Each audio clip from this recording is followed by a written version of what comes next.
Hello guys, പുതിയൊരു വീഡിയോയിലേക്ക് സ്വാഗതം. റാഗി കൊണ്ടുള്ള റെസിപ്പി ആയിട്ടാണ് ഇന്ന് വന്നിട്ടുള്ളത്. വളരെ കുറഞ്ഞ ടൈം കൊണ്ട് ഉണ്ടാക്കാൻ പറ്റുന്ന ഒരു റെസിപ്പിയാണിന്ന്. ഇതിനായിട്ട് ഒരു കപ്പ് റാഗി എടുത്തിട്ടുണ്ട്. ഇത് ആദ്യം 2-3 തവണ കഴുകിയെടുത്തതിന് ശേഷം കുതിർക്കാനായി വെക്കണം. ഞാനിപ്പോൾ ഓവർനൈറ്റാണ് കുതിർത്തെടുത്തിട്ടുള്ളത്. മിനിമം ഒരു 8 മണിക്കൂറെങ്കിലും കുതിർത്തെടുക്കണം. വെള്ളം നല്ലപോലെ മാറ്റിയ ശേഷം മിക്സിയിലെ ജാറിലേക്ക് ഇട്ട് കൊടുക്കുന്നുണ്ട്. കൂടെ 1 കപ്പ് തേങ്ങ കൂടി ചേർക്കണം.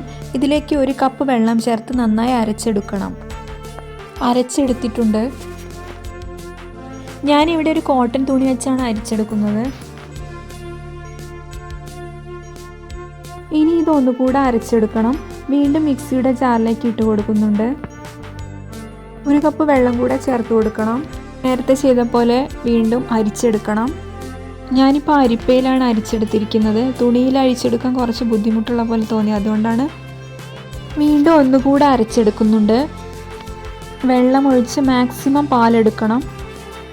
3 തവണ ചെയ്യുമ്പോഴേക്കും റാഗിയിൽ നിന്ന് നല്ലപോലെ പാലെടുക്കാൻ പറ്റും. ഇനി ഈ പാൽ ഒന്നുകൂടെ ചെറിയ അരിപ്പയിലൂടെ അരിച്ചെടുക്കണം. ചെറിയ തരികളുണ്ടെങ്കിൽ മാറ്റാൻ വേണ്ടിയിട്ടാണിത്.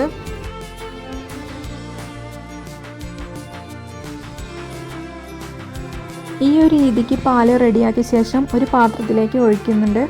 ആദ്യം മീഡിയം ടു ഹൈ ഫ്ലെയിമിൽ കുക്ക് ചെയ്യുന്നുണ്ട്. കുറച്ച് സമയം കൊണ്ട് തന്നെ റാഗി കുറുകി വരും. അപ്പോഴേക്കും മറ്റൊരു പാത്രത്തിൽ ശർക്കര ഉരുക്കി പാനിയാക്കി വയ്ക്കാം. 3 പീസ് ശർക്കരയാണ് എടുത്തിട്ടുള്ളത്. ഇതിപ്പോൾ അത്യാവശ്യം കട്ടിയായി കുക്കായി വന്നിട്ടുണ്ട്. ഈ ഫ്ലെയിം കുറച്ച് ലോ ഫ്ലെയിമിലേക്ക് ആക്കാം.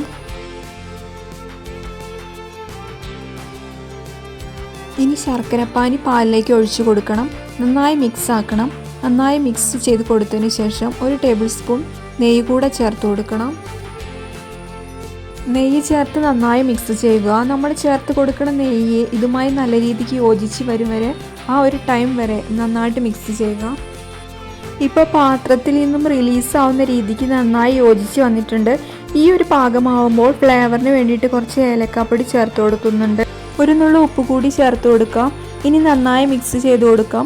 പാത്രത്തിൽ നിന്ന് വിട്ട് വരുന്ന ഒരു കൺസിസ്റ്റൻസി ആകുമ്പോൾ വേറൊരു പാത്രത്തിലേക്ക് നമുക്ക് മാറ്റാം. ആ ഒരു പാത്രം നേരത്തെ തന്നെ നെയ്യ് തടവി വെക്കണം. കുറച്ച് നട്ട്സ് കൂടി അതിൽ ചേർത്ത് കൊടുക്കാം.